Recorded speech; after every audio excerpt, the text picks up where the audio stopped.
The main thing stopping you from a higher paying job is your location. You need to move, but that costs money. It can cost thousands of dollars for you to pick up and change your city or state. But what if your employer would actually pay you to move?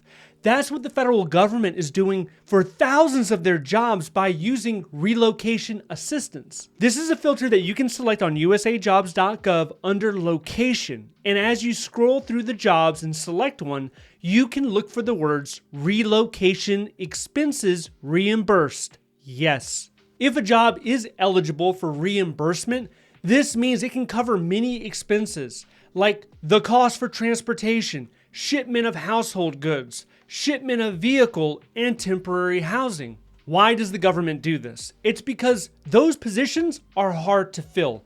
There's either a talent shortage or they just cannot find the right people to fill those positions.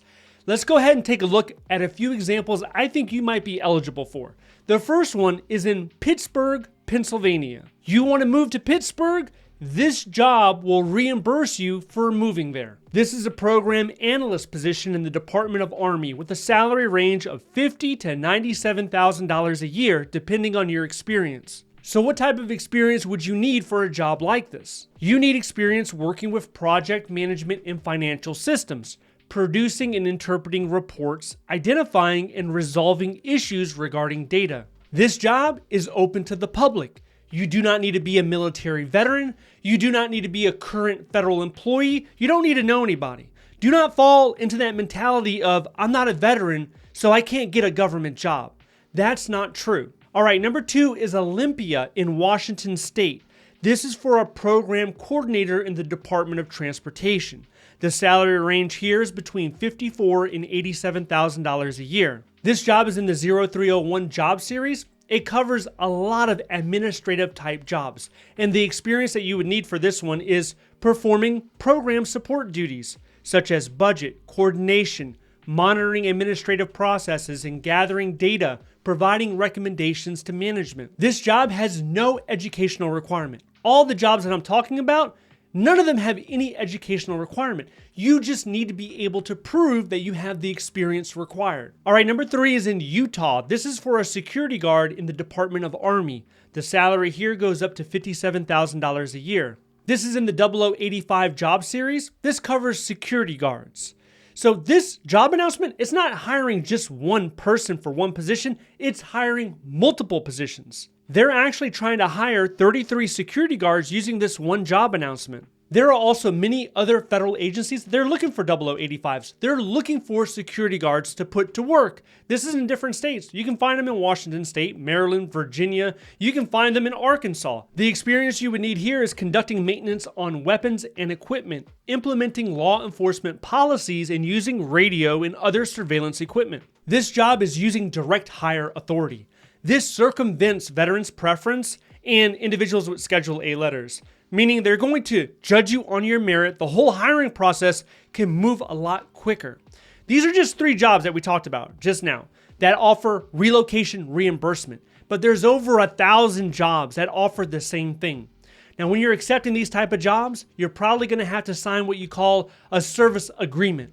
So that means you're committing to stay in that agency for at least 12 months. In some cases, it could be longer, but generally it's 12 months. This makes sense because they don't want you to get into the role. They're paying for your move. Let's say you're in Arkansas, you want to move to Maryland. They pay for the move, then all of a sudden you jump and take a different job. They don't want to deal with a situation like that, so you have to commit to the agency. With this incentive, you're being paid on the back end, so you're expected to go ahead and cover the cost, and then it could be a few weeks later or a few months later, they will reimburse you. You're going to fill out an SF-1012. It looks like this. It's basically a travel voucher. So the main problem is you do not get the money in advance, which means for a lot of people, they're left with the decision. Do I want to take a personal loan with a high interest rate, or do I want to use credit cards with an even higher interest rate?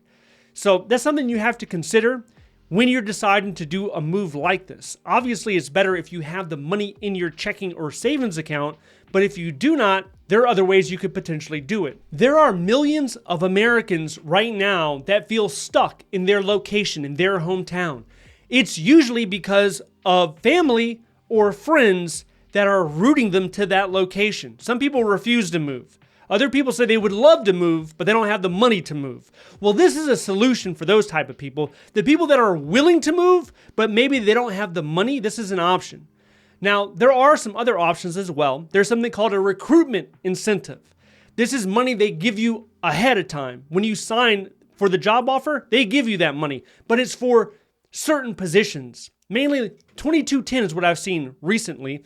If you have a cybersecurity background, if you have an AI background, if you're in one of those type of jobs, they will go ahead and give you an incentive. This incentive could be tens of thousands of dollars as well. You can search on usajobs.gov recruitment incentive. You can see the ones that pop up, see if any of those match your experience. Another thing they have is relocation incentive. That's completely different than the reimbursement. Relocation incentive is only for current federal employees, and it's money the government gives you to go ahead and move to an undesirable area or an area where they desperately need you. And that money is calculated a different way. But if you're not a federal employee, then you cannot get that money. If you are interested in getting a federal government job, you should know the main barrier to getting in, it's in your resume. The resume has to be written with a lot more detail. Are you okay with bragging about yourself? Because that's how it's going to seem. You're going to put so much information in detail about your achievements, it's going to feel like you're bragging. But it's important that that information is in there. Not to get the referral, which is important, but to really get the interview invite. You need to make a compelling reason on why somebody should interview you. And that comes to the way that you're structuring the stories that you're telling within your resume. Now, another big consideration is pay. How much are you going to get paid? And if you're not aware of this already, there is something called a special salary rate, and there's something called a STEM supplement. These are two things that are added on top of current federal salaries, depending on the job, depending on the agency.